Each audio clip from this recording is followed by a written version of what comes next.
Bonjour. Donc aujourd'hui, on va commencer la première séance du module concernant bien sûr l'écologie 2, SVI S5. Donc ce module d'écologie 2, il est réparti en deux sous-modules, ou bien il est divisé en deux demi-modules. Le premier élément de module est appelé la dynamique des populations. Donc c'est moi qui va vous enregistrez toutes les informations sur la dynamique des populations. Donc le deuxième élément de module, donc ça va parler sur la répartition des végétaux. Il va être enseigné par monsieur l'Alemi. Donc là, pour le moment, donc on va voir l'élément de module dynamique des populations. Mais avant de commencer de parler de la dynamique des populations, je voudrais bien vous faire une introduction, la première séance. Donc ça va être une introduction sur l'écologie. On va définir ce que c'est que l'écologie, l'intérêt de l'écologie. On va vous expliquer certains termes qu'on trouve toujours quand on étudie l'écologie. Donc ce sont des termes qui vont se répéter chaque fois qu'on parle de l'écologie, donc il faut les reconnaître. Donc en gros, donc on va parler au niveau de cette séance-là, donc on va parler de 9 éléments. Donc tout d'abord, on va voir une introduction à l'écologie dans laquelle on va définir et expliquer ce que c'est que l'écologie d'une façon générale. Donc deuxièmement, donc on va parler de que signifie le terme écologie, parce que que signifie le terme interaction en écologie, parce que le terme interaction, donc, il a une grande ampleur dans l'étude écologique. Donc, troisièmement, on va voir qu'est-ce qu'un facteur écologique, on va définir ce que c'est qu'un facteur écologique. Quatrièmement, les facteurs, on va parler des facteurs abiotiques. Qu'est-ce que c'est que les facteurs abiotiques? Parce que ces facteurs abiotiques, donc c'est eux qui conditionnent la distribution, qui conditionnent bien sûr la distribution des organismes sur la planète. Donc il faut les reconnaître, il faut les savoir. Donc ce sont les facteurs abiotiques externes bien sûr.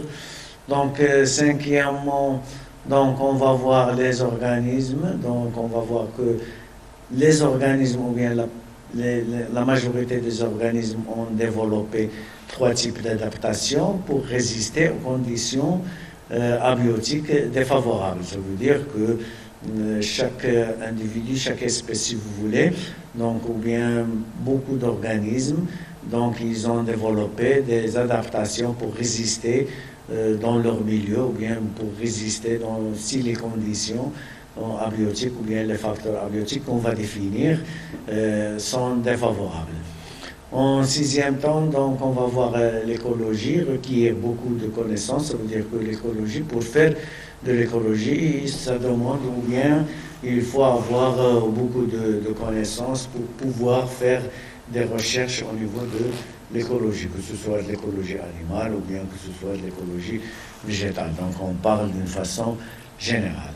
Septièmement, donc on va parler de l'écologie. Donc qu'est-ce qu'il va apporter l'écologie? Donc l'écologie va apporter les connaissances nécessaires pour cerner les problèmes de l'environnement. Donc en faisant l'écologie, donc en faisant l'écologie, donc on va avoir beaucoup d'idées, beaucoup d'informations qui vont nous montrer les différents types de problèmes au niveau de l'environnement.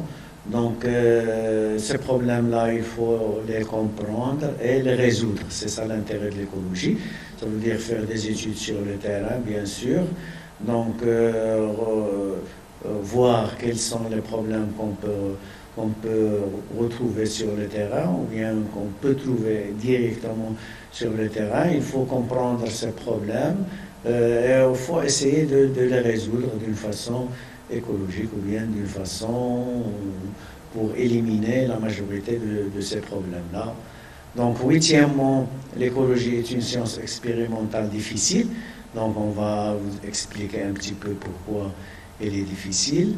Et neuvièmement, donc, l'écologie apporte a progressé grâce à de nouvelles façons de faire. Ça veut dire qu'il y a des outils, il y a beaucoup de choses qui sont introduites au niveau des études écologiques et ça nous a permis de faire progresser la recherche au niveau de l'écologie. Donc, grosso modo, ce qu'on va voir au niveau de cette séance, donc avant de parler de la dynamique des populations, donc on va essayer d'expliquer ces 9 cas, donc de l'introduction à l'écologie jusqu'à l'écologie a progressé grâce à de nouvelles façons de faire. Donc, ce sont des données de base qu'il faut reconnaître, qu'il faut avoir au niveau de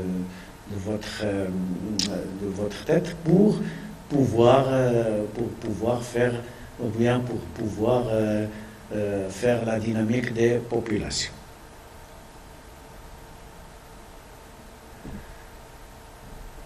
Donc, on va passer en premièrement.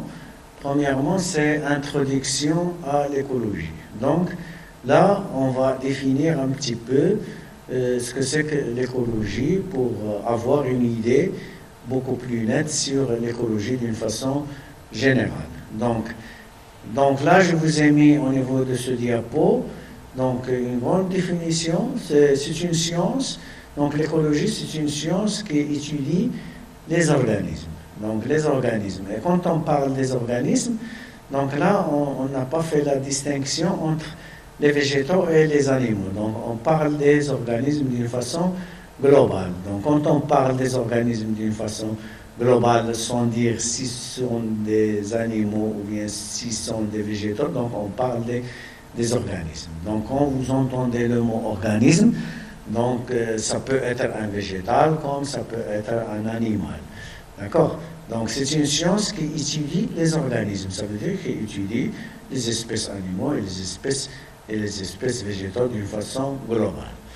Donc, qu'est-ce qu'on va étudier au niveau de ces organismes?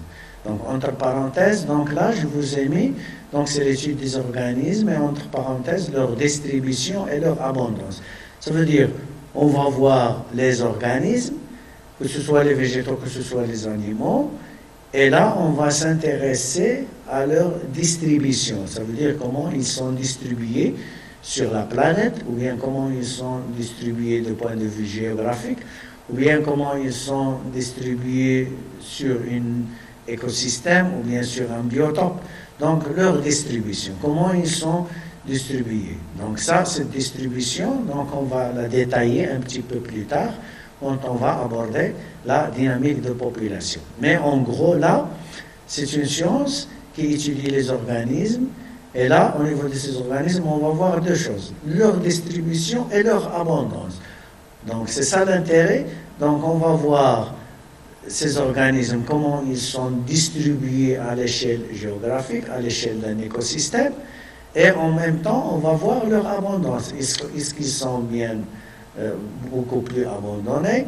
Est-ce qu'il y a un grand effectif de ces organismes? Est-ce qu'il y a peu de ces organismes? Ça veut dire, est-ce qu'on a des espèces abondantes? Ou bien est-ce qu'on a des espèces qui sont ce qu'on appelle les espèces rares? Ça veut dire on les trouve quelques individus tout simplement. Donc, c'est une science qui étudie les organismes. Donc, qu'est-ce qu'on va étudier? On va étudier leur distribution et leur abondance. Ça, c'est un premier temps. En deuxième temps, toutes les interactions qu'ils ont avec leur milieu. Donc, ça veut dire, on va voir l'étude de ces organismes et l'interaction de ces organismes avec leur milieu. Et dans le milieu, donc, on a 2 types de milieux. On a le milieu biotique. Donc, on a le milieu biotique. Donc, le milieu biotique, comme je vous ai montré là, donc, c'est le milieu relatif au vivant. Ça veut dire en étudiant les interactions entre ces organismes et le milieu biotique, ça veut dire là, on va voir quelles sont les relations qui existent entre les individus de la même espèce et entre les individus d'espèces différentes. Donc ça, on étudie les interactions biotiques, ça veut dire les relations entre les organismes, entre eux. Donc, avant d'expliquer un petit peu ça, donc tout tout d'abord, il faut faire une distinction beaucoup plus nette entre une espèce et un individu. Donc, une espèce, donc bien sûr, une espèce, c'est un nom féminin, c'est pas une espèce, c'est une espèce. Donc, une espèce, elle est constituée par plusieurs individus. Donc, plusieurs individus, ils peuvent constituer ce qu'on appelle une espèce. Et là, quand on regarde les interactions des organismes avec le milieu biotique, ça veut dire que ce qu'on va regarder, on va regarder les interactions, bien les relations entre les individus de la même espèce. Donc là, on travaille dans une espèce. On va voir par exemple la concurrence ou bien, je ne sais pas, il y a beaucoup de choses entre les individus d'une même espèce. Et on peut voir la relation entre individus d'espèces différentes. Donc là, donc si vous voulez, donc là, il faut avoir une vision beaucoup plus nette. Donc il faut toujours faire la distinction pour ne pas mélanger un individu et une espèce. Donc comme je vous ai dit tout à l'heure, donc une espèce, elle est constituée par plusieurs individus, comme l'être humain. Donc nous sommes des êtres humains, donc on est une espèce, mais elle est constituée par les individus, par plusieurs individus, que ce soit des individus masculins ou bien des individus féminins. Donc là, quand on regarde la relation entre les individus d'une espèce, donc comme si on fait la relation entre les organismes et leur milieu biotique. De l'autre côté, donc bien sûr, on va voir l'interaction de ces organismes avec le milieu abiotique. Donc avec le milieu abiotique, ça veut dire le milieu abiotique, c'est relatif au milieu physico-chimique. Donc ça, c'est pas relatif au vivant, c'est relatif au milieu physico-chimique. Donc là, on va voir quelles sont les relations entre ces organismes et les facteurs ou bien les facteurs abiotiques. Les facteurs abiotiques comme par exemple la température, l'eau, la lumière, le vent et le sol. Donc là, j'en ai choisi uniquement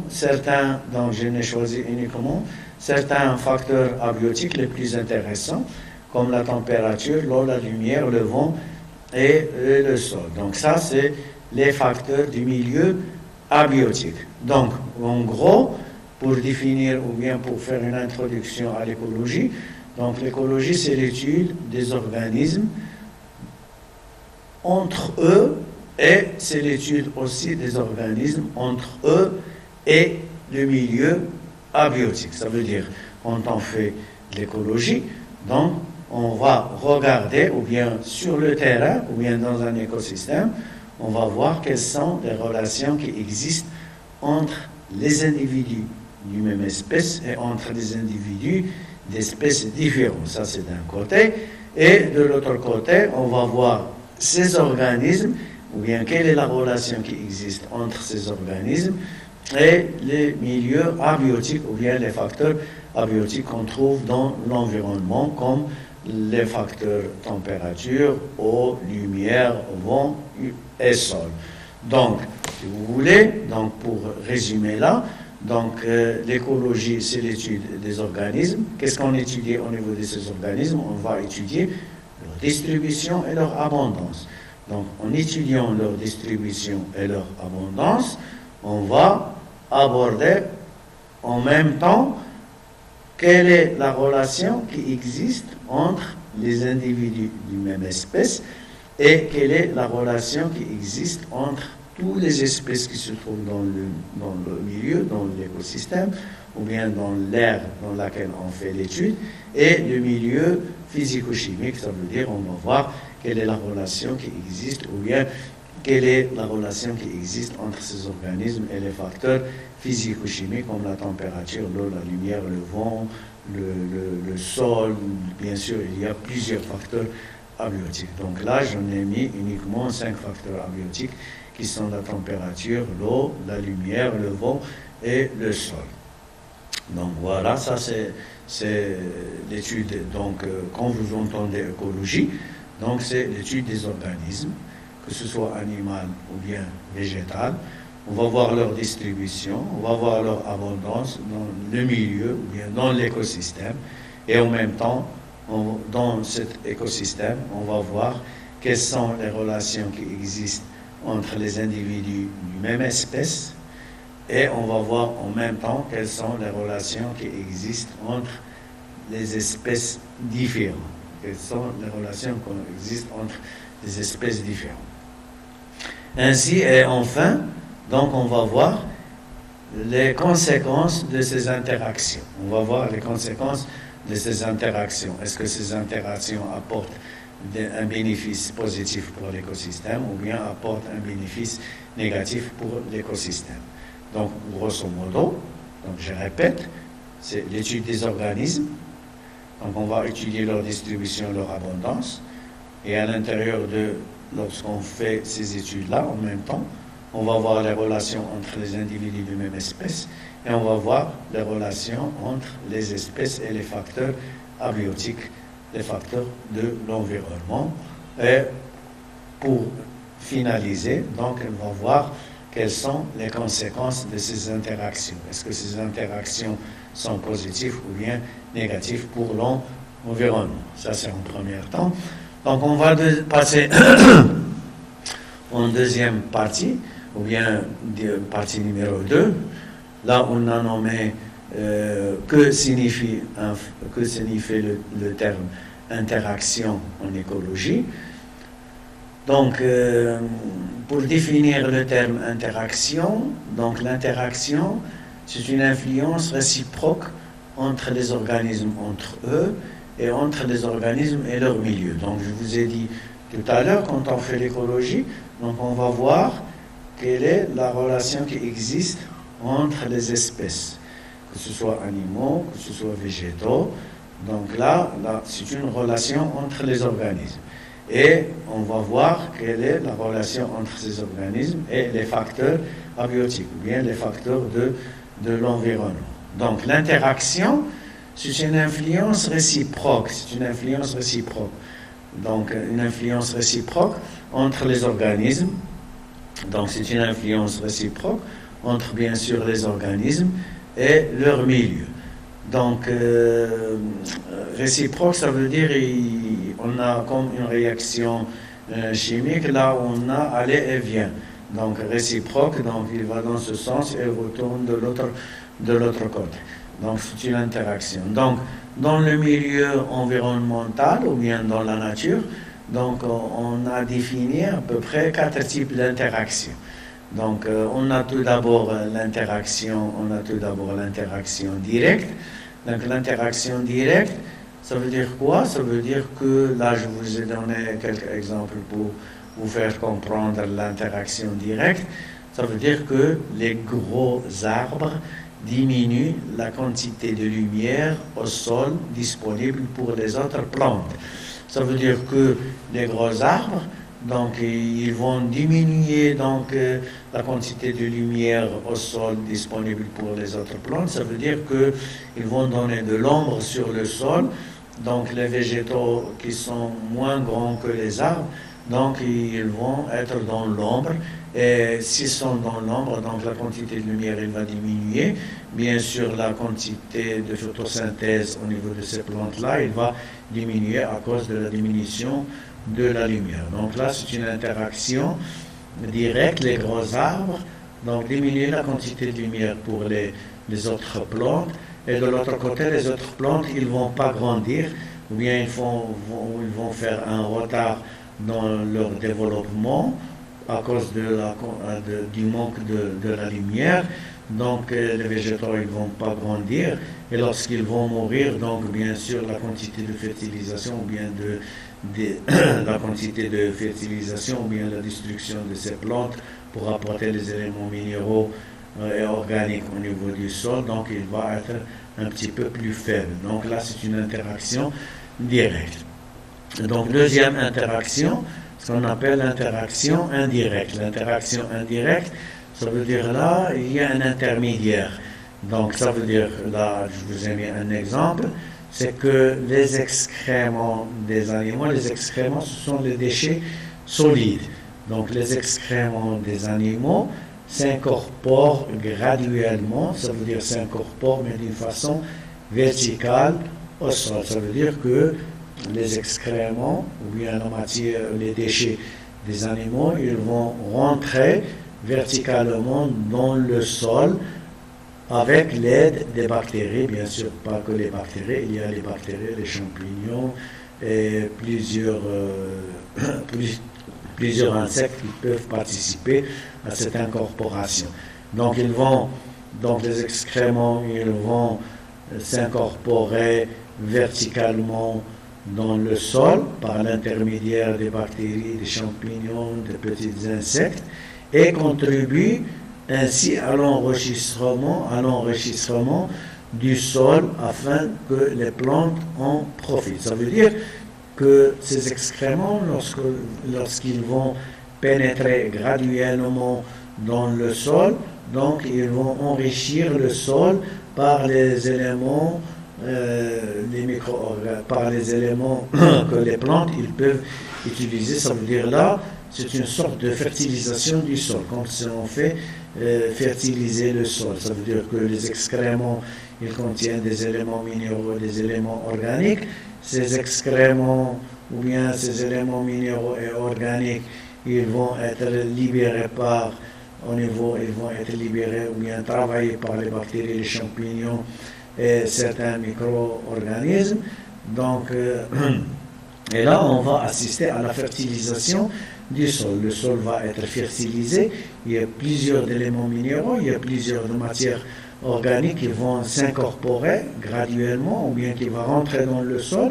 Et ces éléments minéraux, ils vont être à la disposition des racines des plantes. Et ces plantes-là, ils vont en profiter. Ça veut dire qu'ils vont utiliser ces éléments minéraux, ces éléments organiques pour pouvoir faire la photosynthèse, bien sûr, avec la lumière. Donc là, on a appelé interaction indirecte parce que donc, les animaux, ils vont donner les excréments, mais ils ne vont pas donner ces excréments, ou bien les matières organiques et minérales qui se trouvent dans ces excréments, ils ne vont pas les donner directement à la plante. Donc, il y a un intermédiaire. Donc, ces excréments-là, ils vont être travaillés par les bactéries, les champignons, les mycéliums. Donc, ils vont travailler cette matière organique, ils vont dégrader cette matière organique pour avoir les éléments biogènes, ça veut dire les éléments qui vont être utilisés par les racines de plantes pour que les plantes puissent utiliser ces éléments biogènes qui proviennent bien sûr des excréments des animaux pour le développement des végétaux, pour le développement des plantes. Ça, c'est l'interaction indirecte. Donc, il n'y a pas de direct entre les animaux et la plante. Donc, troisièmement, il y a l'interaction immédiate. L'interaction immédiate, donc un renard, donc un exemple, un renard qui mange une grenouille. Donc, immédiatement, le renard, il va manger une grenouille, donc c'est une interaction immédiate et la grenouille va être consommée par le renard. Quatrièmement, donc, on a une interaction différée. C'est quoi une interaction différée? Donc là, je vous ai mis un exemple.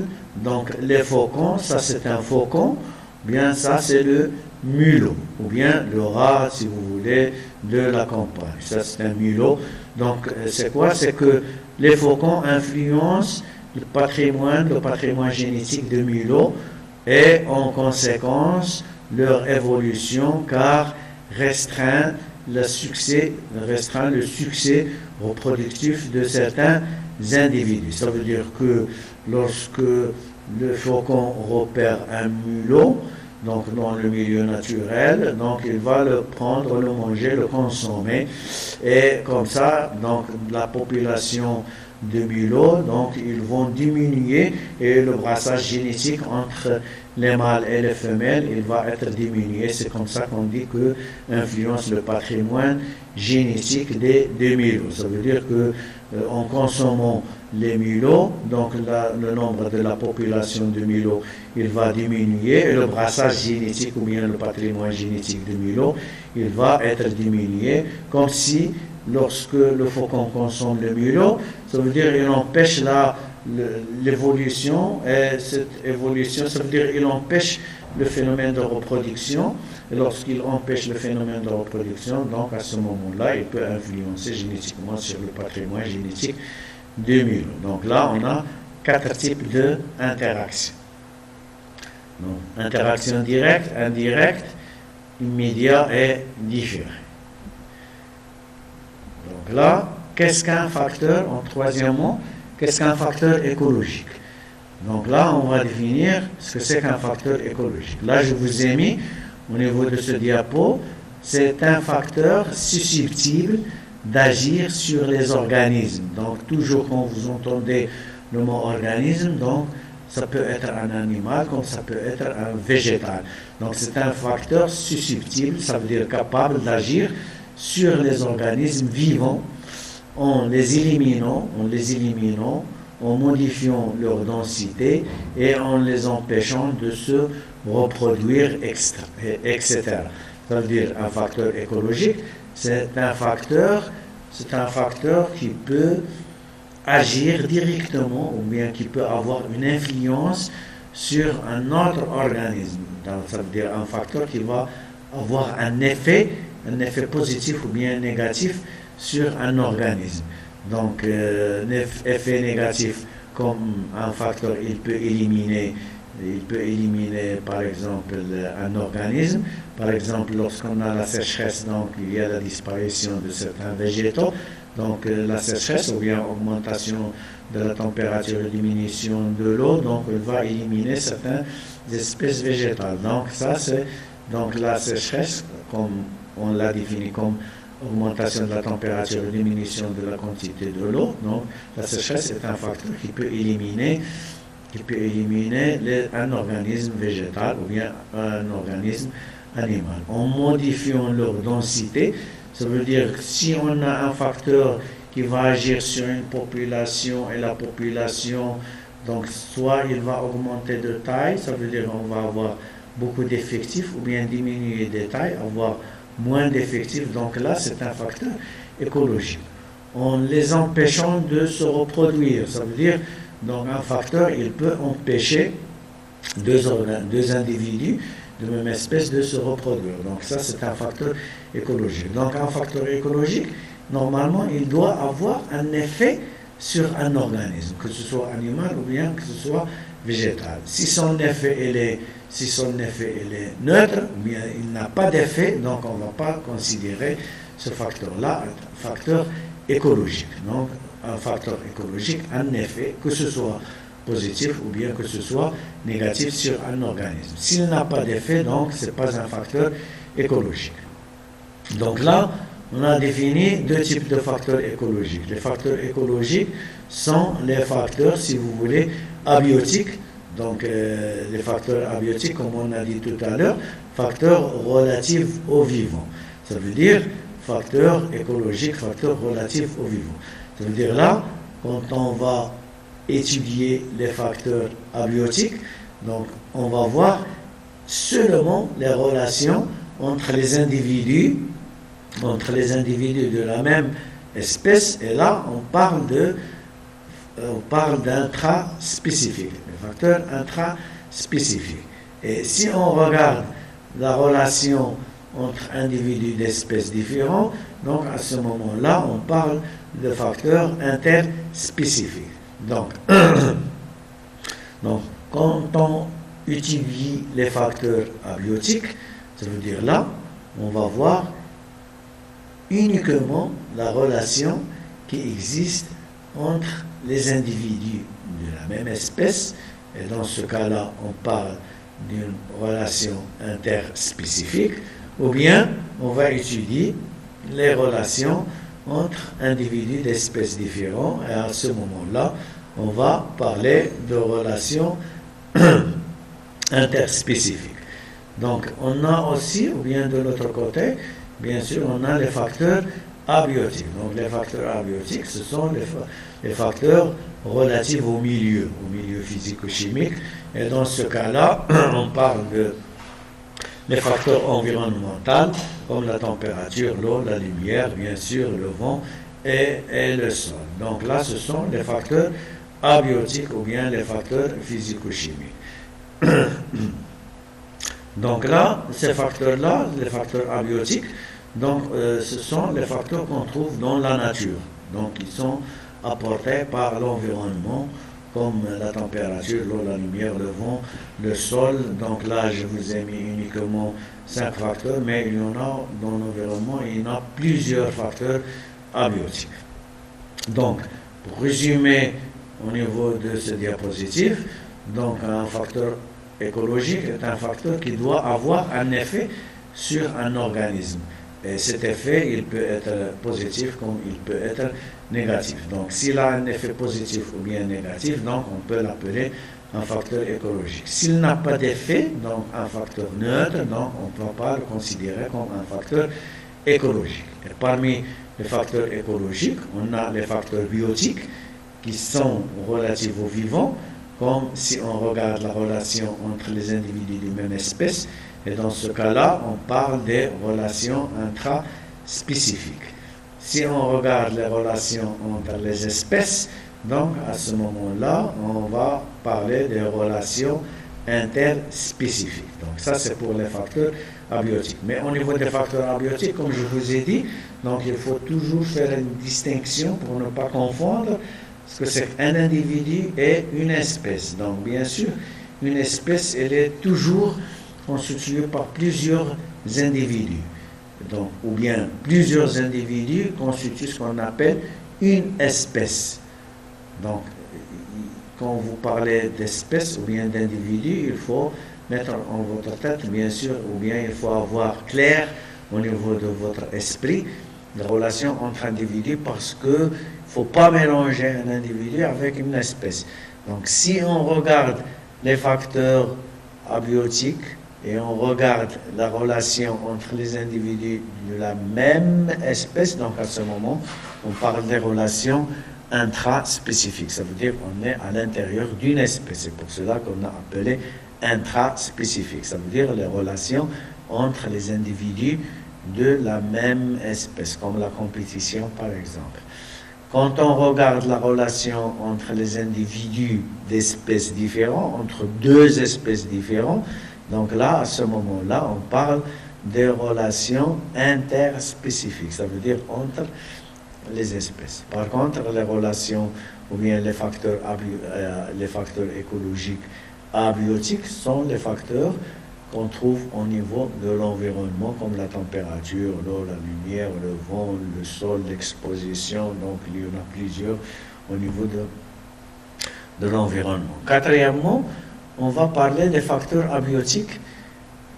Pourquoi? Parce que les facteurs abiotiques, ou bien les facteurs qu'on trouve dans l'environnement, qui sont la température, l'eau, la lumière, le vent, le sol, etc., conditionnent la distribution des organismes sur la planète. Donc, tout à l'heure, au niveau de la première exposé, au niveau de la première diapositive, donc je vous ai dit que l'écologie, c'est une science qui étudie les organismes et entre parenthèses leur distribution. Donc on va voir comment ils sont distribués, comment on va voir ils sont distribués, soit une distribution à l'échelle de la planète, soit une distribution à l'échelle d'une aire géographique, soit une distribution dans un écosystème. Donc ça dépend de l'échelle sur laquelle on fait l'étude de la distribution des organismes. Donc, bien sûr, ce qu'il faut tenir là, c'est que les facteurs abiotiques, ça veut dire les facteurs environnementaux, comme la température, l'eau, la lumière, le vent, le sol, c'est eux qui conditionnent la distribution des organismes sur la planète. Ça veut dire qu'un organisme ne survit bien sûr dans son écosystème que s'il tolère les facteurs abiotiques de son habitat. Ça veut dire s'il tolère, ça veut dire s'il résiste. Un organisme ne survit, ça veut dire ne peut devenir vivant sur un écosystème que s'il tolère, s'il résiste, ça veut dire s'il résiste aux facteurs abiotiques de son environnement. Et de ce point-là, bien sûr, les facteurs abiotiques, donc, pour que l'organisme survive dans son écosystème. Donc, il doit résister à la température au niveau de cet écosystème. Il peut résister à la quantité d'eau au niveau de cet écosystème, à la lumière, au vent, au sol, etc., etc. Ça veut dire que, si vous voulez, c'est que la position ou bien la distribution des espèces dans une planète ou bien dans un écosystème ou bien sur une aire géographique ne se fait pas au hasard. Ça veut dire une espèce qui va se trouver dans un milieu donné, ça veut dire que cette espèce, il résiste ou bien il est adapté aux facteurs abiotiques au niveau de cet écosystème. Donc la distribution ou bien la répartition des espèces sur une planète ou bien sur un écosystème ne se fait pas au hasard. Ça veut dire une espèce qui va se trouver dans un écosystème quelconque, ça veut dire que cette espèce, il résiste ou bien il tolère les facteurs abiotiques qui se trouvent au niveau de cet écosystème. Donc, s'il fait froid, donc cet organisme qui se trouve là, dans un écosystème froid, donc il aime le froid, donc il est là. Donc, le hasard n'existe pas. Ça veut dire que les espèces, pour survivre dans un écosystème, il doit résister, il doit tolérer les facteurs abiotiques ou bien environnementaux de cet écosystème. Donc là, les facteurs abiotiques, donc là je vous ai mis un exemple, température, eau, lumière, vent, sol, et là je vous ai mis un étoile au niveau de la température et de l'eau pour vous montrer que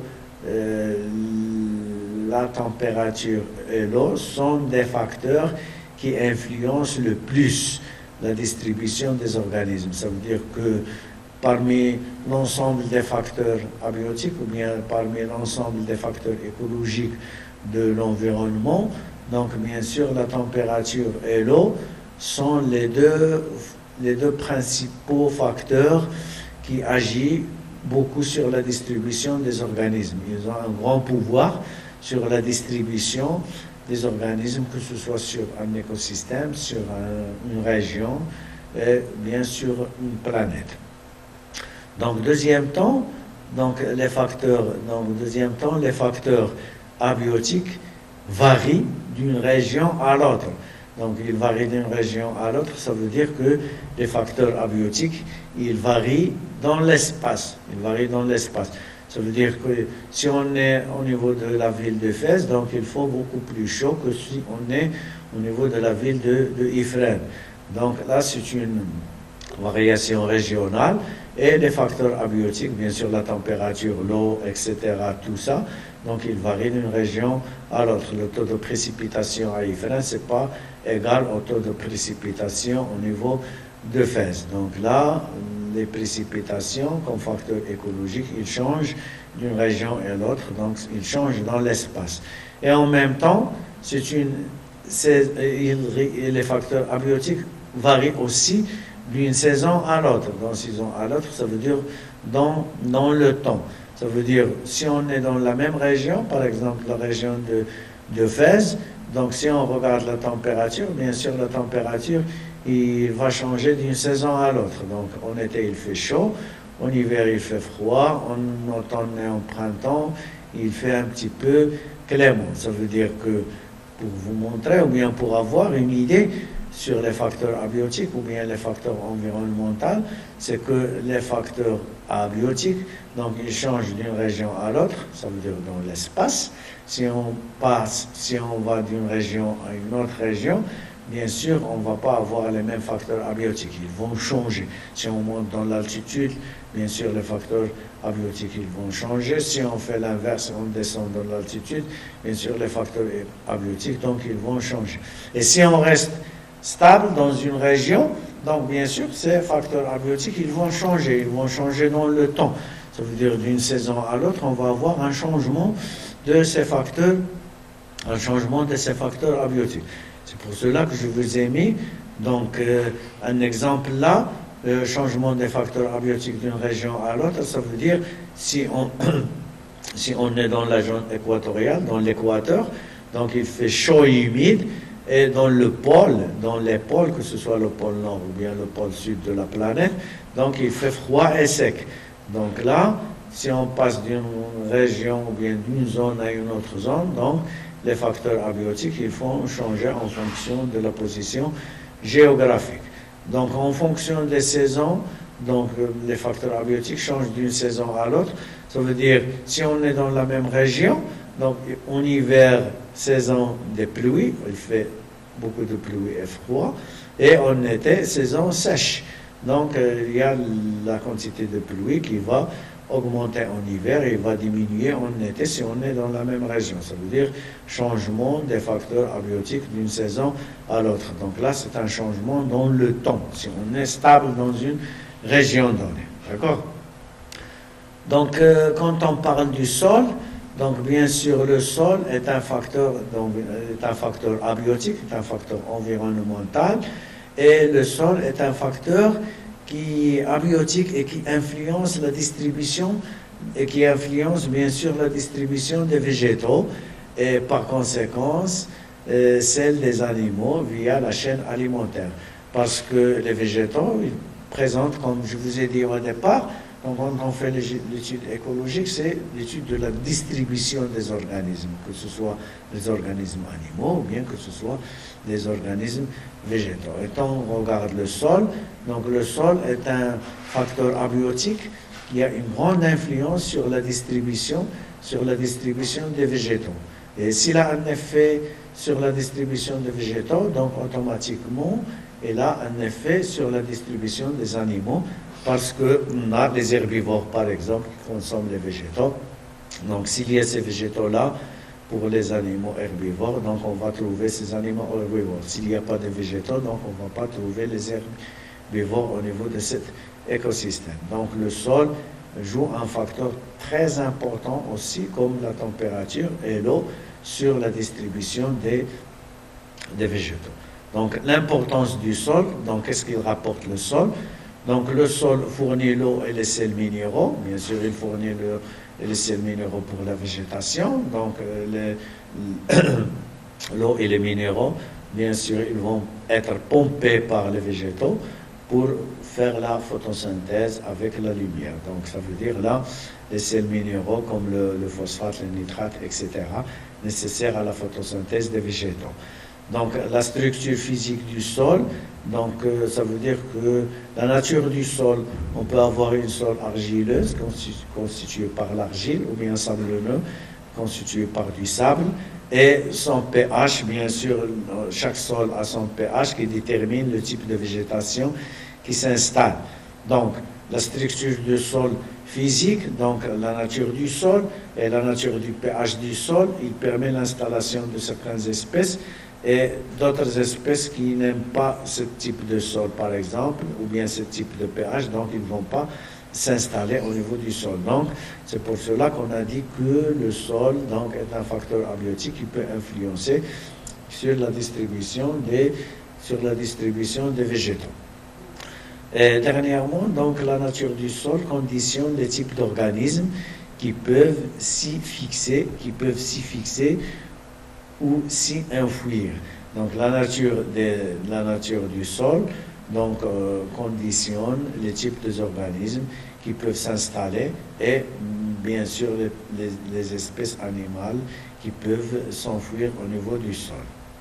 Donc si par exemple on a fait un exemple d'adaptation, donc un sol sablonneux sera habité par les animaux fouisseurs comme les pétoncles. Comme les pétoncles, ce sont des espèces qui peuvent s'enfuir dans le sol, bien sûr si le sol est sablonneux, s'il est constitué par l'argile, donc ces animaux ils ne veulent pas s'installer parce qu'ils ne vont pas le pouvoir de s'enfuir ou bien de s'enfoncer ou bien s'enfuir dans le niveau du sol. Un sol rocheux sera couvert par des algues capables de se cramponner. Donc, la nature du sol, donc bien sûr, elle a un effet très important sur l'installation de la végétation. Quand on dit l'installation de la végétation, automatiquement, l'installation des animaux parce qu'il y a une relation trophique ou bien ce qu'on appelle la chaîne alimentaire qui existe entre les végétaux et les animaux. S'il y a l'installation de certaines espèces végétales, donc certains animaux qui consomment ces végétaux ou bien qui vivent aux dépens de ces végétaux, donc ils vont s'installer. S'il n'y a pas ces végétaux, donc il n'y a pas les animaux qui vivent aux dépens de ces végétaux. Donc là, un exemple sur un sol calcaire et un exemple sur un sol argileux. Donc vous voyez les différences de végétation sur le sol calcaire et sur le sol argileux. Donc c'est totalement différent, c'est pas le même type de végétation. Donc c'est pour cela que je vous ai dit que au niveau de la distribution des végétaux et des animaux, donc c'est pas le hasard qui compte, mais ce sont les facteurs abiotiques de l'environnement qui conditionnent l'installation des espèces animales et des espèces végétales. Donc, plus les facteurs abiotiques sont favorables, si les facteurs abiotiques ou bien les facteurs environnementaux sont favorables, plus les organismes sont nombreux et variés, et l'inverse, et vice-versa. Si les facteurs abiotiques sont défavorables, les organismes ne vont pas s'installer, ils ne vont pas être très variés. Donc là, je vous ai mis un exemple, par exemple, au niveau de l'équateur. Donc si on prend là, à l'échelle de la planète, la région, à l'échelle de la planète, là, l'équateur, elle est là, à ce niveau-là, donc au milieu de l'Afrique, qui va passer. Donc forêt tropicale, donc au niveau de l'équateur, on trouve la forêt tropicale. Donc au niveau de cette forêt, on a une abondance de lumière. Donc il y a beaucoup de lumière, et il y a aussi beaucoup de chaleur et beaucoup de pluie et beaucoup d'eau. Donc il y a la lumière, la chaleur et le pluie. Donc ce sont les facteurs abiotiques favorables. Donc ce sont des facteurs abiotiques favorables. Et là, qu'est-ce qu'on a? On a une grande biodiversité. Une grande biodiversité, ça veut dire qu'on a au niveau de l'équateur, on a beaucoup des espèces différentes. Ça veut dire biodiversité, ça veut dire beaucoup d'espèces qui sont différentes. Une grande biodiversité, et ça veut dire qu'il y a un maximum d'espèces. Il y a beaucoup d'espèces qu'on peut trouver dans l'équateur. Pourquoi? Parce que les conditions au niveau de l'équateur, les conditions environnementales ou bien les facteurs abiotiques sont favorables. Donc, puisqu'ils sont favorables, donc on va trouver plusieurs espèces, et en plus en grande taille. Par contre, si on va un petit peu vers le nord, à ce niveau-là, donc au niveau du nord, à l'échelle de la planète, donc région désertique. Donc là, c'est la région désertique, c'est le Sahara, comme le centre de Sahara. Donc la biodiversité, elle est faible. Pourquoi? Parce qu'il n'y a que du sable et de la chaleur. Donc on va trouver uniquement les espèces qui vont résister à la chaleur et du sable qu'on va trouver au niveau du Sahara. Donc la biodiversité, elle est faible. Donc on ne va pas trouver beaucoup d'animaux ou bien beaucoup d'espèces au niveau de la région désertique. Par contre, la même chose, donc au niveau du pôle. Donc au niveau du pôle, on a par exemple l'extrême nord, donc ça c'est le pôle nord. Et le pôle nord, donc, soit on l'appelle le pôle nord, soit on l'appelle l'Arctique, la zone arctique. La zone arctique, là où il gèle tout le temps, là il fait froid, il le gèle, il y a des calottes glaciaires. Et au niveau de l'extrême sud, donc l'extrême sud, c'est ce qu'on appelle l'Antarctique. L'Antarctique. Donc, au niveau du pôle nord, arctique, ce qu'on appelle zone arctique. Au niveau du pôle sud, ce qu'on appelle la zone antarctique. Donc, soit dans le pôle nord, soit dans le pôle sud, donc la biodiversité, elle est faible. Pourquoi la biodiversité, elle est faible?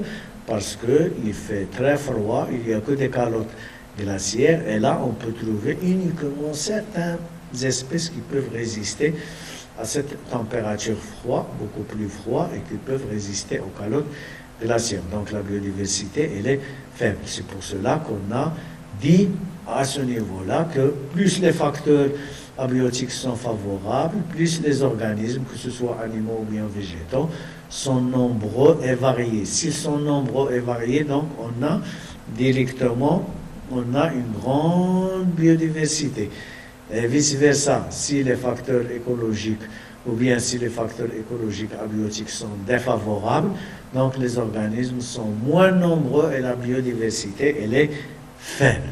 Donc là, on va passer au numéro 5.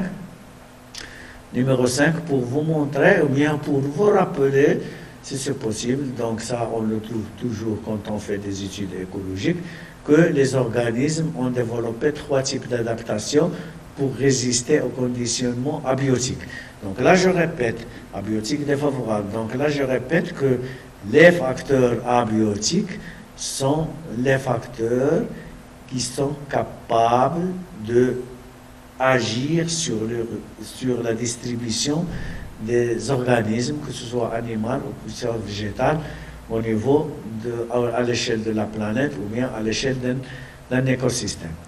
Donc, si les conditions abiotiques sont favorables, comme on a dit dans cette diapositive, donc les organismes sont nombreux et variés, Par contre, si les conditions ne sont pas défavorables, ou bien si les conditions abiotiques sont défavorables, donc à ce moment-là, pour résister au conditionnement ou bien aux conditions abiotiques défavorables, donc les organismes, ils vont développer, selon l'organisme, 3 types d'adaptation pour résister à ces conditions abiotiques défavorables. Donc, si les animaux ou bien les végétaux se trouvent dans un milieu défavorable, donc en fonction de temps, et là l'adaptation, il va prendre toujours beaucoup de temps. En fonction de temps, donc on va voir, ou bien on va parler de 3 types d'adaptation. Adaptation morphologique, adaptation physiologique, adaptation comportementale. Donc, en prenant comme départ l'adaptation morphologique, c'est la structure. C'est la structure physique particulière, telle la présence de plumes. Ça veut dire que là, je vous ai mis en photo, là on trouve les plumes des oiseaux. Donc, les oiseaux, pour résister au froid, donc en fonction du temps, ils ont fait une adaptation morphologique, ça veut dire ils ont développé les plumes au niveau de leur corps pour avoir chaud, pour résister aux conditions défavorables, pour résister à la baisse de la température, aux conditions abiotiques, ou pour résister à la baisse de température dans une région. Donc les oiseaux, ils vont développer au niveau de leur corps le plumage pour avoir beaucoup plus chaud. Donc là, c'est une adaptation morphologique. Donc les oiseaux ont développé au niveau de leur corps les plumes pour résister à la faible température dans une région. Donc c'est une adaptation morphologique. Donc adaptation physiologique, comme par exemple processus interne, comme le resserrement des vaisseaux sanguins quand il fait froid. Donc là, c'est une adaptation physiologique. Adaptation physiologique, ça veut dire quand il fait froid, donc le diamètre des vaisseaux sanguins, il va diminuer. Et lorsque le diamètre des vaisseaux sanguins, il va diminuer, donc le débit de la circulation de sang, il va augmenter. Donc il va augmenter et le rythme cardiaque, il va augmenter. Et si le débit de la circulation augmente et le rythme cardiaque augmente, donc à ce moment-là, on va gagner un petit peu de température au niveau de l'organisme. Donc là, c'est une adaptation physiologique. Donc ça veut dire que les espèces qui vivent dans le milieu froid, donc ils peuvent présenter des vaisseaux sanguins beaucoup plus restreints, moins de diamètre et une augmentation de la circulation et de la fréquence cardiaque pour avoir beaucoup plus chaud. Donc là, exemple, c'est une adaptation physiologique. Donc là, on peut parler aussi d'une adaptation comportementale. Une adaptation comportementale, c'est l'action par l'organisme pour se mettre à l'abri de la pluie. Donc, adaptation comportementale, ça veut dire lorsqu'on est dans un milieu où il y a de la pluie, donc on ne va pas rester sous la pluie, donc on va chercher un abri.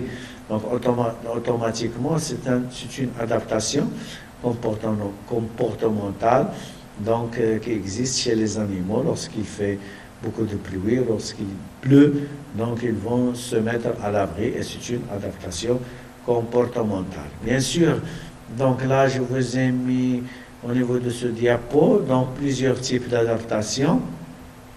Donc là on va voir ces exemples. Donc chez le caméléon c'est cette espèce-là que vous connaissez tous.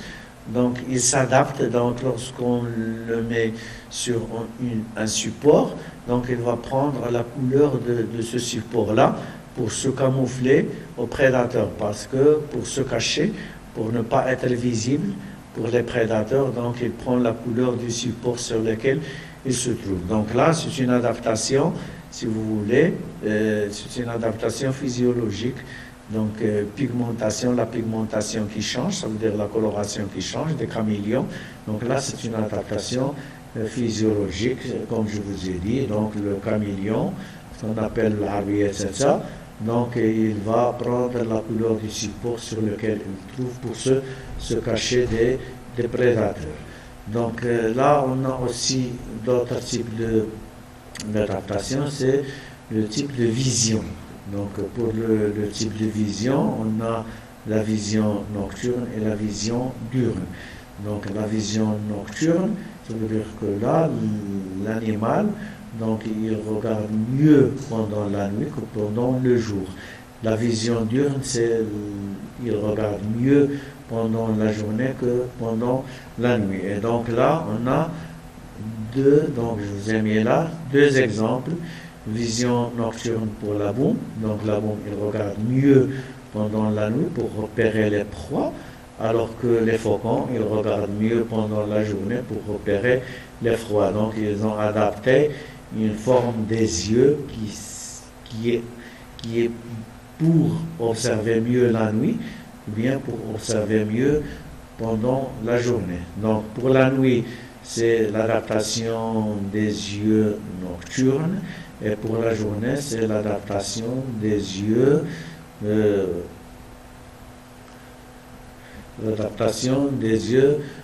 diurnes. Donc il y a aussi une adaptation sur la moyenne de locomotion, comme cet exemple-là. Donc là, c'est une adaptation morphologique. Donc là, on a les bipèdes, ça veut dire qu'ils marchent sur deux. On a les quadrupèdes qui marchent sur quatre, pour les singes, là. On a la suspension, donc ils passent d'un arbre à un autre arbre. Donc là aussi, c'est une adaptation morphologique. Là, on a le saut. Là, on a les espèces qui marchent sur les branches. Donc là, c'est une adaptation pour être toujours dans les hautes arbres pour bien sûr échapper aux prédateurs. Donc là, c'est une adaptation, si vous voulez, morphologique. Donc on a aussi la taille de certains organes comme les griffes et les cornes. Donc la taille de certains organes comme les griffes et les cornes. Donc là, c'est les cornes. Donc le corps de certains animaux, donc ils vont développer des cornes pour se défendre. Donc en fonction de temps pour résister et pour combattre. Donc bien sûr les ennemis, donc ils vont développer les cornes pour se battre et pour résister. Là aussi c'est la même chose, les griffes, donc ça dépend des espèces. Il y en a des espèces qui présentent des griffes beaucoup plus pointues et plus longues, et des espèces qui présentent des griffes moins pointues, moins longues. Bien sûr là c'est une adaptation pour prendre des proies, pour chasser les proies. Donc là aussi c'est une adaptation, si vous voulez, morphologique. Donc autre type d'adaptation, donc la forme des becs chez les oiseaux. Donc la forme des becs chez les oiseaux, comme vous voyez là. Donc celui-là, donc cet oiseau donc présente un bec plus fin et arqué, donc pour le nectar, pour sucer le nectar à partir du fleur. Donc pour faire pénétrer le bec dans les fleurs. Donc l'oiseau il reste loin, rien que le bec il rentre. Donc pour absorber le nectar, donc c'est une adaptation morphologique. Donc, bien sûr, ça c'est le bec pour les oiseaux insectes qui pêchent les insectes, pour chasser les insectes. Donc, un bec qui est un petit peu moins long et un petit peu robuste. Donc là, c'est pour la vase. Donc l'oiseau, donc, il va chercher la nourriture au niveau de la vase. Donc les petites larves, les petits animaux qui se trouvent dans la vase, donc il présente un bec de cette forme-là, beaucoup plus pointu, beaucoup plus long. Donc bien sûr, là pour ces oiseaux, donc il présente un bec beaucoup moins long et résistant, donc beaucoup plus robuste. C'est pour les graines, pour casser les graines, la même chose pour celui-là. Donc il présente bien sûr un bec moins long et robuste pour casser les gros graines, ainsi de suite. Donc là, c'est les becs des oiseaux. Donc chaque oiseau, il présente, ou bien il va présenter une adaptation morphologique pour avoir une sorte de bec qui va être utile pour son milieu de vie. Donc, aussi, lorsqu'on parle d'adaptation, donc la forme des pattes des oiseaux, donc là, par exemple, la forme des pattes des oiseaux qui se trouvent dans le milieu aquatique, donc ce qu'on appelle pattes palmées pour les oiseaux qui vivent dans les milieux aquatiques. Donc, pattes palmées pour vivre dans un milieu aquatique. La dentition des mammifères, bien sûr aussi, la dentition des mammifères, donc en fonction des espèces, donc ils ont développé plusieurs types de dents pour résister dans leur milieu. Donc l'être humain, donc il a développé des canines moyennes et des molaires moyennes parce qu'il est en même temps carnivore et herbivore. Donc bien sûr pour la vache, donc elle a les incisives beaucoup plus développées pour couper la végétation. Donc pour les chiens, le renard, les lions, donc bien sûr les porcs, ils ont développé des canines beaucoup plus développées parce qu'ils sont beaucoup plus carnivores que herbivores. Pour les espèces qui sont, bien sûr, ils ont développé des incisives beaucoup développées qui se nourrissent sur l'écorce des arbres. Donc, ils ont des incisives beaucoup plus développées pour couper l'écorce des arbres. Et aussi pour l'adaptation, on a le camouflage. Le camouflage, donc animal se confondre avec son environnement. Donc, par cet exemple, donc vous voyez au niveau de ce diapositive, donc là vous avez un papillon qui prend la couleur et la forme du support sur lequel il se trouve.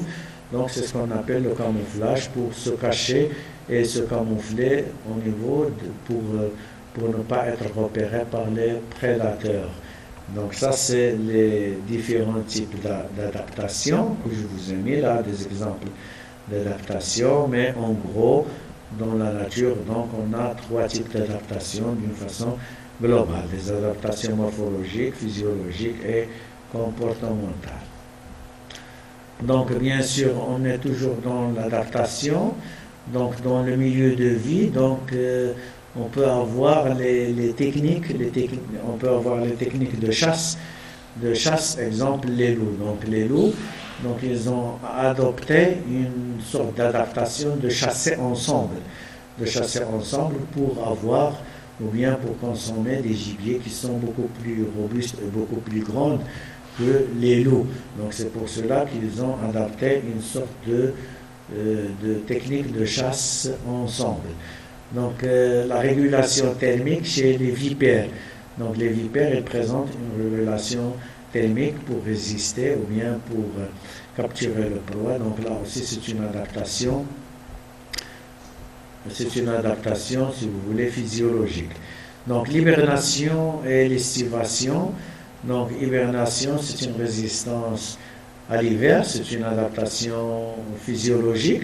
Ça veut dire quand l'animal il va sentir beaucoup plus froid, ou bien le milieu va devenir beaucoup plus froid, donc il va hiberner, il va changer son amplitude, son amplitude physiologique, il va diminuer ses réactions biochimiques à l'intérieur de son corps, il va hiberner, il va résister à cette baisse de température. Bien sûr, il vit au dépôt des réserves qui se trouvent au niveau de son corps. Donc, c'est une hibernation. L'hibernation, c'est une adaptation physiologique au froid. L'estivation, donc l'exemple de l'hibernation, c'est l'ours. Donc, l'ours, quand il fait froid, donc il va hiberner, il va rester en repos pendant quelques mois, il ne bouge plus, et lorsque la température va augmenter, il va sortir de son hibernation, il va prendre sa vie normale. La même chose pour l'estivation. L'estivation, c'est l'exemple d'escargot. Donc l'escargot, donc, il ne résiste pas à la haute température. Donc lorsqu'il fait très chaud en été, donc l'escargot, donc il va fabriquer une membrane au niveau de l'opercule de sa coquille, et il va rester à l'intérieur de sa coquille. On dit qu'il est estivé. Donc il est estivé. Donc au niveau de la coquille, donc bien sûr la température elle est un petit peu plus froide. Donc c'est une adaptation physiologique. Donc l'escargot, donc il va diminuer son métabolisme basal, il va changer son aptitude physiologique, il va s'estiver pour passer les conditions défavorables qui sont l'augmentation de la température ou bien la résistance à la haute température pendant l'été. Donc la migration chez les oiseaux aussi c'est une adaptation physiologique. Une adaptation physiologique, ça veut dire que les oiseaux migrateurs, donc ils vont sentir la diminution de la photopériode, ils vont sentir aussi l'augmentation de la diminution plutôt de l'augmentation plutôt de la température. Donc ils vont migrer pour chercher des zones où la température elle est beaucoup plus froide et la durée du jour elle est beaucoup plus longue que la nuit. Donc ça c'est la migration. Aussi c'est une adaptation physiologique. Donc le tropisme c'est la réaction de croissance d'un végétal face aux facteurs du milieu. Ça veut dire que le tropisme, ça veut dire lorsqu'on met une espèce dans un milieu donné, il va se proliférer, il va se développer, il ne va pas laisser les autres espèces se développer, donc il va augmenter d'effectifs, il va conquérir tout l'espace, c'est ce qu'on appelle le tropisme, et là aussi c'est une adaptation aux facteurs environnementaux ou bien aux facteurs abiotiques qui se trouvent au niveau d'un écosystème. Donc ça c'est d'une façon globale, donc ça c'est un résumé sur les différents types d'adaptation acquis par les espèces, que ce soit animales ou bien que ce soit végétales, si les conditions abiotiques ou bien les facteurs environnementaux sont défavorables. Donc on passe en sixième temps. Donc on passe en sixièmement. Donc pour faire l'écologie, donc require beaucoup de connaissances. Ça veut dire pour faire l'écologie comme recherche, pour voir la recherche au niveau de l'écologie, donc ça demande beaucoup de connaissances. Donc ça demande beaucoup de connaissances de point de vue génétique, donc beaucoup de connaissances de point de vue évolution. Donc il faut avoir une idée sur l'évolution des espèces, il faut avoir une idée sur la génétique des espèces, la génétique des populations, ainsi de suite. Il faut avoir une idée sur la physiologie, donc il faut avoir une idée sur la physiologie, que ce soit la physiologie animale ou bien la physiologie végétale. Il faut avoir une idée sur l'éthologie, ça veut dire le comportement des espèces. Il faut avoir une idée sur la chimie, il faut avoir une idée sur la mathématique, pour bien sûr pour faire des tests, pour vérifier vos hypothèses. Donc il faut faire des tests mathématiques et surtout les statistiques. Donc pour faire l'écologie, on a besoin aussi d'un support ou bien d'une connaissance un petit peu sur la physique. Donc c'est pour cela que je vous ai mis là. Donc pour faire de la recherche dans le futur dans l'écologie, donc il faut avoir beaucoup de notions sur ces différentes disciplines pour pouvoir faire la recherche au niveau de l'écologie.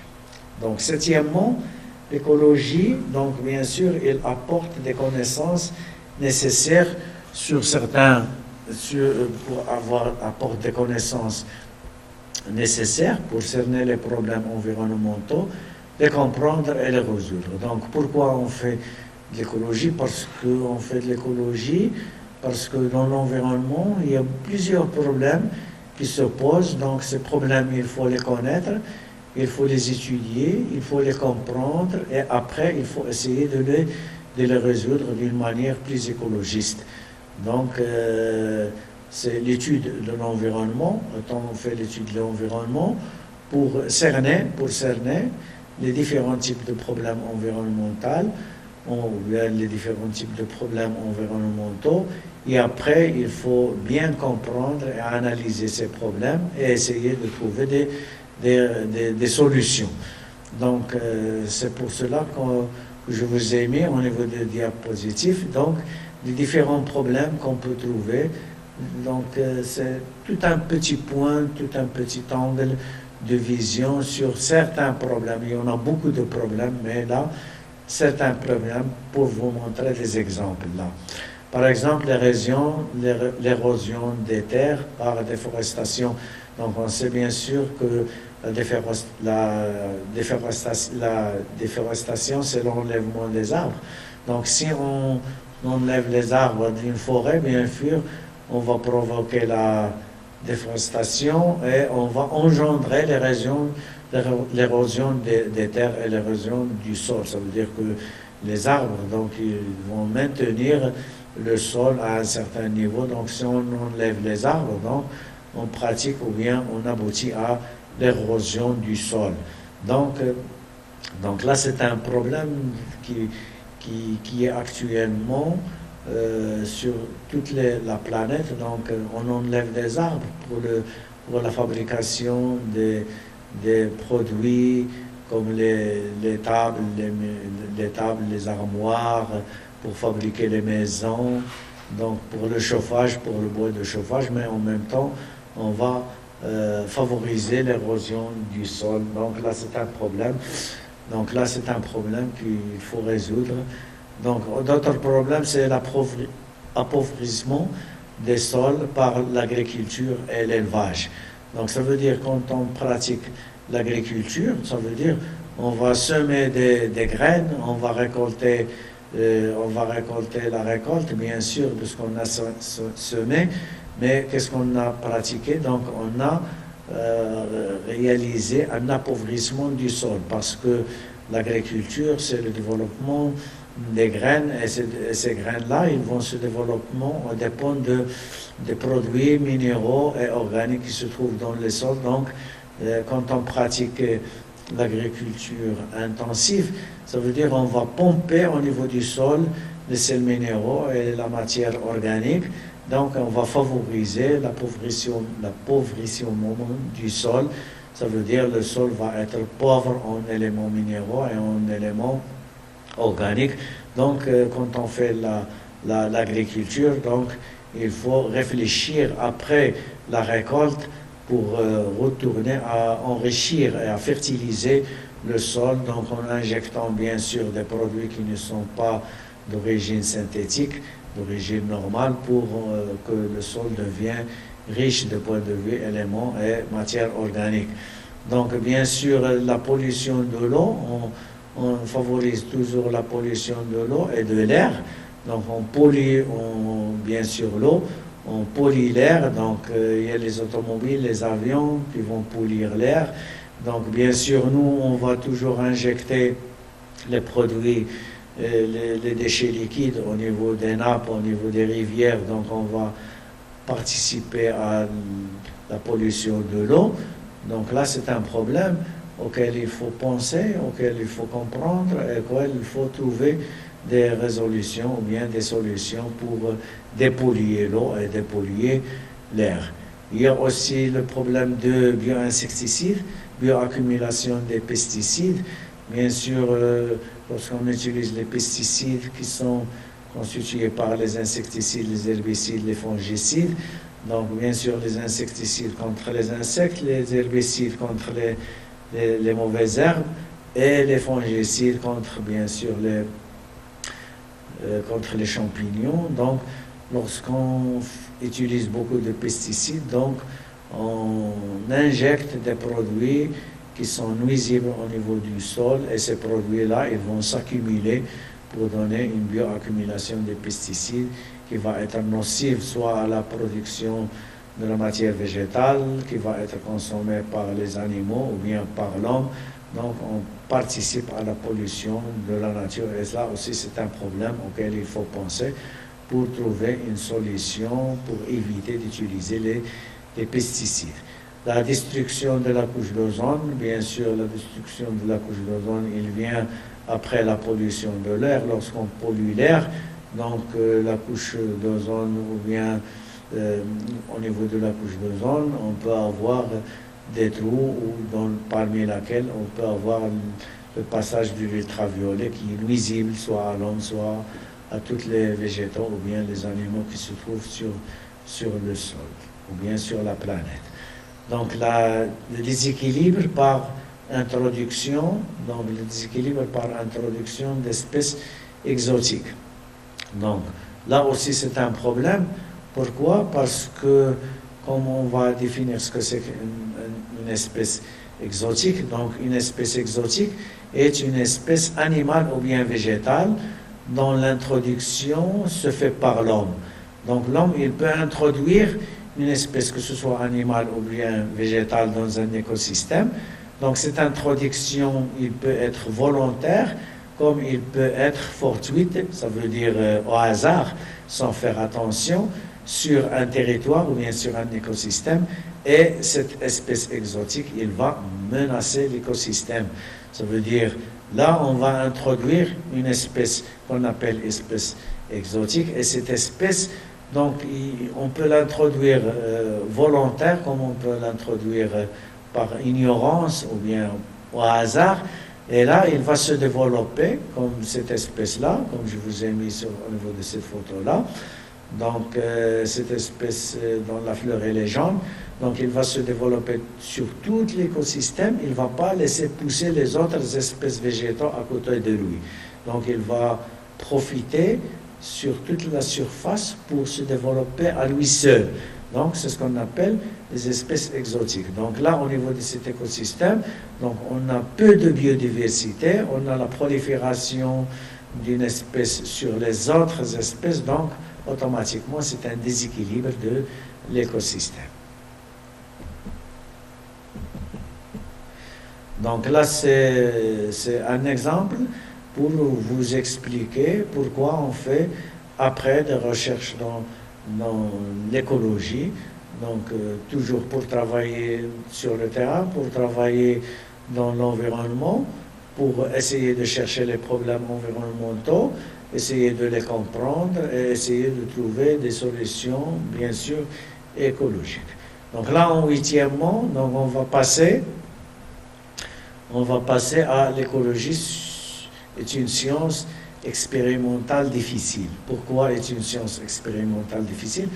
Pourquoi? Tout simplement parce que les écologistes étudient les êtres vivants sur des vastes territoires complexes où il est difficile d'isoler une variable à l'étude. Ça veut dire que pour faire une recherche écologique, donc on fait une recherche écologique sur le terrain. Donc si on travaille sur le terrain sur une espèce donnée, que ce soit animale ou bien que ce soit végétale, donc ça va devenir, pour mieux expliquer la relation entre ces espèces et les autres facteurs abiotiques qu'on trouve dans l'environnement, ça devient beaucoup plus difficile parce que en même temps, il y a l'action de tous les facteurs abiotiques sur l'espèce. Donc on ne peut pas étudier un facteur écologique pris un par un sur l'espèce. Donc en même temps, sur l'environnement, ou bien dans l'environnement, il y a l'action de tous les facteurs sur une espèce, ou bien sur l'espèce dans laquelle on va faire l'étude. Donc ça devient difficile de cerner parmi tous les facteurs abiotiques quel est le facteur le plus essentiel ou bien quel est le facteur le plus intéressant qui a un effet directement positif sur l'espèce. Donc, pour connaître quel est ce facteur-là, donc on va faire ce qu'on appelle de l'auto-écologie. Ça veut dire on va apporter l'espèce au niveau du labo et on va tester les différents facteurs écologiques pris séparément l'un par rapport à l'autre sur l'espèce. Ça veut dire, si on prend l'espèce, on va le ramener au laboratoire, et sur le laboratoire, on va étudier uniquement l'effet de la température comme facteur écologique sur l'espèce pour avoir l'effet de la température sur l'espèce. Et après, on passe à l'étude d'un autre facteur comme par exemple l'humidité, ou bien le vent, ou bien le stress, ou bien les différents types de facteurs écologiques pour voir quel est le facteur essentiel qui a un effet positif ou bien un effet très important sur la distribution de l'espèce sur laquelle on fait cette étude-là. C'est pour cela que je vous ai mis là. Donc l'écologie étudie les êtres vivants sur une vaste territoire complexe où il est difficile d'isoler une variable à l'étude. Donc, parce qu'au niveau de l'environnement, il y a toutes les variables, tous les facteurs abiotiques, tous les facteurs écologiques qui agissent en même temps. Donc, il n'y a pas l'un après l'autre. Donc, ça devient difficile de cerner, ou bien d'isoler une variable bien précise pour dire que cette variable-là, elle a un effet positif ou bien négatif sur la reproduction, sur la distribution de l'espèce. En plus, il faut souvent beaucoup de temps pour vérifier l'effet de cette variable. Même si on trouve que, par exemple, la température a un effet plus important sur cette espèce, donc il faut beaucoup de temps pour vérifier exactement que c'est la température qui a un effet ou bien c'est la température et un autre facteur qui peut agir sur cette espèce-là. Donc ça devient un petit peu au niveau de l'espace ou bien au niveau de l'écosystème. Donc ça devient plus difficile de faire une étude d'une variable pris isolement par rapport aux autres. C'est pour cela que ça devient beaucoup plus difficile. Donc ce qu'il faut faire, c'est qu'il faut faire l'écologie sur le terrain et faire de l'auto-écologie au laboratoire. Donc sur le terrain, tous les facteurs agissent en même temps. Par contre, au laboratoire, on peut tester une variable prise isolément sur l'espèce dans laquelle on fait la recherche. D'accord? Donc, neuvièmement et dernièrement, je pense, donc l'écologie a progressé grâce à de nouvelles façons de faire. Ça veut dire que actuellement, on est en 2020, dans les vingtaines, hein. Donc on a apporté beaucoup des outils pour faciliter les études écologiques, comme par exemple les méthodes mathématiques assisées par l'ordinateur. Donc ces méthodes-là, ou bien les logiciels mathématiques qu'on peut utiliser à travers l'ordinateur, ça va nous aider à résoudre, bien sûr, à résoudre les hypothèses qu'on peut poser et à trouver des questions d'ordre écologique. Ça veut dire on peut avoir beaucoup de logiciels dans lesquels on peut injecter plusieurs facteurs écologiques, on peut injecter plusieurs choses qu'on rapporte de l'environnement, et ces logiciels mathématiques, donc ils peuvent nous aider sur le savoir ou bien sur la connaissance de l'espèce sur lequel on travaille. Donc ça va nous donner sa répartition, comment elle est répartie dans l'espace, du point de vue mathématique. Ça va nous donner quelle est la relation entre cette espèce et les autres espèces, bien sûr, qui se trouvent dans les mêmes écosystèmes. Donc ces études ou bien ces logiciels mathématiques qui font des calculs automatiques à l'intérieur de ce logiciel nous aident pratiquement à comprendre l'évolution et la résistance des espèces dans leur environnement. De même, les expériences au laboratoire et sur le terrain permettent d'extrapoler les résultats à des vastes ensembles. Ça veut dire, pour faciliter les études écologiques, comme je vous ai dit tout à l'heure, donc il faut faire des études sur le terrain pour voir comment l'espèce il se comporte sur le terrain, et en même temps il faut ramener des exemples de cette espèce-là au laboratoire pour faire de l'auto-écologie. Comme je vous ai dit, l'auto-écologie, c'est de tester un facteur variable ou bien un facteur écologique sur l'espèce pour voir quel est l'effet de plusieurs facteurs écologiques pris individuellement sur l'évolution, la reproduction et la résistance de l'espèce pour comprendre un petit peu l'effet des facteurs abiotiques sur l'espèce sur laquelle on fait ces recherches-là. Donc, on va s'arrêter là au niveau de cette séance-là, qui est une séance de rappel sur l'écologie, sur les différents éléments qu'on peut trouver, ou bien les différents termes qu'on utilise dans l'écologie. Et la prochaine fois, on va aborder notre thème qui est la dynamique des populations. Merci, au revoir.